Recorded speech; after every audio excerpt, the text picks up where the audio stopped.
कहानी शुरू होने से पहले जो भी चैनल पर नया है जल्दी से चैनल को सब्सक्राइब कर लेना, क्योंकि आपका एक सब्सक्राइब हमारे लिए काफ़ी वैल्यूएबल होता है। तो चलिए जल्दी से कहानी को शुरू करते हैं। कहानी की शुरुआत होती है बेकी नाम की एक लड़की से, जो कि माउंटेन क्लाइंबर है। उसकी अभी अभी डेन से शादी हुई है और डेन भी एक माउंटेन क्लाइंबर है। इन दोनों को ही पहाड़ों पर चढ़ने का शौक है और इस वक्त ये पहाड़ों के ऊपर चढ़ रहे होते हैं। बेकी के साथ उसकी फ्रेंड भी होती है और अब डेन जब ऊपर चढ़ रहा होता है तभी उसे एक घोंसला दिखाई देता है और जैसे ही वो उसके अंदर हाथ डालता है तो उसके अंदर का पक्षी उड़ जाता है, जिस वजह से डेन का बैलेंस बिगड़ जाता है और वो ऊपर से नीचे गिर जाता है। पर वो रस्सी से बंधा हुआ होता है, इसीलिए अभी वो हवा में लटक जाता है। अब वो ना तो ऊपर जा सकता है और ना ही नीचे। ये दोनों के दोनों डेन को बचाने की कोशिश करते हैं, लेकिन ये उसकी मदद नहीं कर पा रहे थे और तभी अचानक उसकी रस्सी का क्लिप भी निकल जाता है, जिस वजह से वो ऊपर से नीचे गिर जाता है और उसकी मौत हो जाती है। इस हादसे के 51 हफ्ते के बाद हमें बेकी को दिखाया जाता है, जो पूरी तरह से शराब में डूब चुकी है,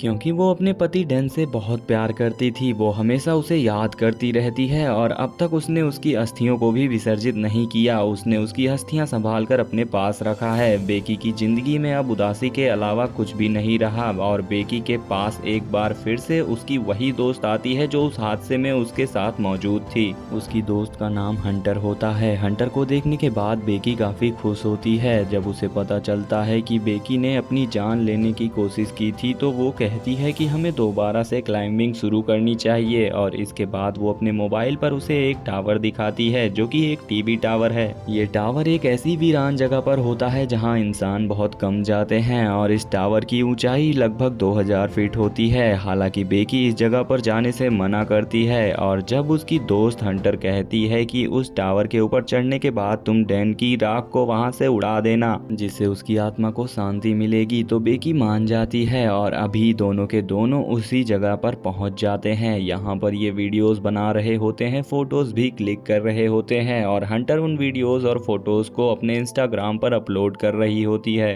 अब ये देखते हैं कि टावर इनके सामने है, जो कि आसमान की गहराइयों के अंदर जा रहा है, क्योंकि इसकी ऊंचाई बहुत ज्यादा होती है। आज से पहले इन्होंने कभी भी इतनी ऊंचाई तक चढ़ने की कोशिश नहीं की। इन दोनों को तो काफी डर लग रहा था, पर फिर भी ये धीरे धीरे चढ़ना शुरू कर देते हैं। बेकी काफी डरी हुई होती है, क्योंकि लोहे का टावर काफी पुराना हो चुका था। उसकी आवाजें उसे लगातार आ रही होती हैं, लेकिन वो फिर भी धीरे धीरे हंटर के पीछे चढ़ रही होती है और जब वो आधे टावर तक पहुंच जाती है तो इन्हें एहसास होता है कि यहाँ पर हवाएं बहुत तेज हैं। इस टावर की हाइट आईफिल टावर के जितनी होती है। ये लगातार ऊपर चढ़ना शुरू कर देते हैं और जब बेकी नीचे देखती है तो उसे डर लगना शुरू हो जाता है, क्योंकि उसने पिछले कई सालों से क्लाइंबिंग नहीं की थी। लगातार ऊपर चढ़ते हुए अब वो टॉप तक पहुंचने ही वाले होते हैं, लेकिन तभी जैसे ही बेकी आगे कदम रखती है एक स्क्रू नीचे गिर जाता है, जिसके बारे में इन्हें पता भी नहीं चलता। अब ये दोनों टावर के ऊपर पहुंच जाते हैं। यहाँ से इन्हें दुनिया काफी अलग दिखाई दे रही होती है। इतनी हाइट पर चढ़ने के बाद बेकी एक टारगेट को हिट करके काफी अच्छा फील कर रही थी।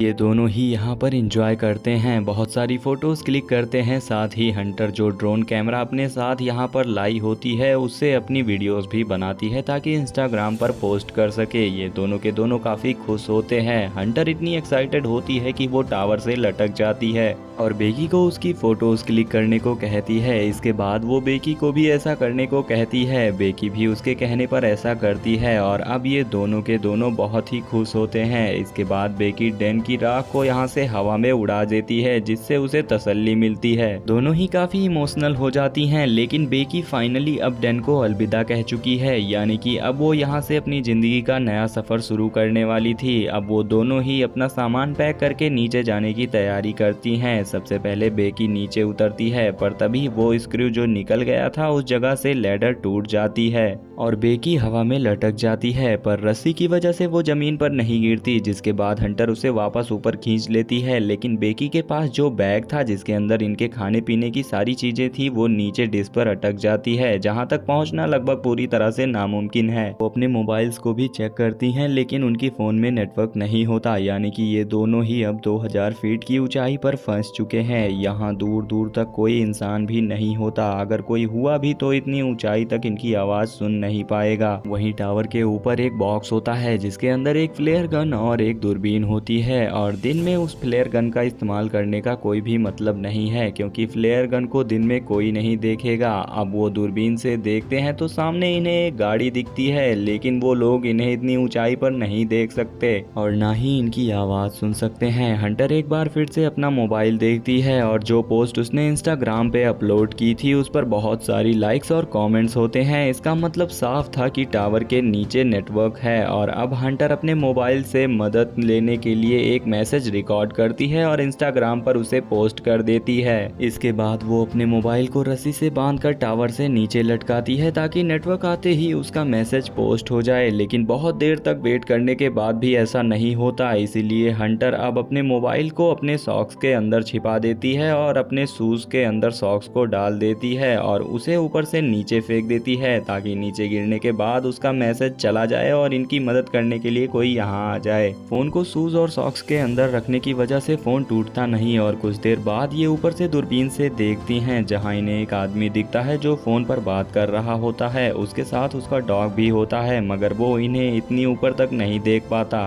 और ना ही इतनी ऊपर से इनकी आवाज़ सुन सकता है। यहाँ पर वो अपने फ़ोन में बिजी होता है। अपनी मौजूदगी बताने के लिए ये दोनों अपने जूते को फिर से फेंकती हैं। हालांकि वो जूतों को देख लेता है, लेकिन वो सोचता है कि वो यहाँ पर पहले से ही मौजूद था, इसीलिए वो उसे इग्नोर करके अपने कुत्ते के साथ आगे बढ़ने लगता है। हालांकि बेकी यहाँ पर फ्लेयर गन चलाने की कोशिश भी करती है, लेकिन हंटर उसे रोक लेती है और कहती है कि रात होने का इंतजार करना चाहिए और रात को हमारी फ्लेयर गन को सभी देख भी पाएंगे। और यहाँ पर जब अंधेरा हो जाता है उसके बाद ये सभी फ्लेयर गन चला देते हैं, साथ ही अपने मोबाइल के टॉर्च को ऑन करके अपने हाथ से हिलाना शुरू कर देते हैं। इनके सामने जो गाड़ी होती है जिसमें कि लोग कैंपिंग कर रहे होते हैं वो इन्हें देख लेते हैं, लेकिन वो इनकी मदद करने के लिए नहीं आते बल्कि इनकी गाड़ी को चुरा कर यहाँ से निकल जाते हैं, जिससे ये दोनों ही काफी हताश हो जाती हैं। जैसे जैसे रात होती है उन्हें नींद आना शुरू हो जाती है। यहाँ पर वो सो जाती हैं, लेकिन जगह काफी कम होती है। हंटर ऊपर से गिरने ही वाली होती है कि तभी बेकी उसे पकड़ लेती है। तभी वो देखती है कि उसके पैर में एक टैटू बना होता है जिस पर लिखा होता है 143। ये देखकर बेकी हैरान हो जाती है क्योंकि उसका हस्बैंड डैन उसे हमेशा कोड वर्ड में आई लव यू कहता था, यानी कि 143। वो समझ जाती है कि डैन और हंटर के बीच में जरूर कुछ न कुछ तो था और जब वो हंटर से पूछती है तो वो एक्सेप्ट कर लेती है।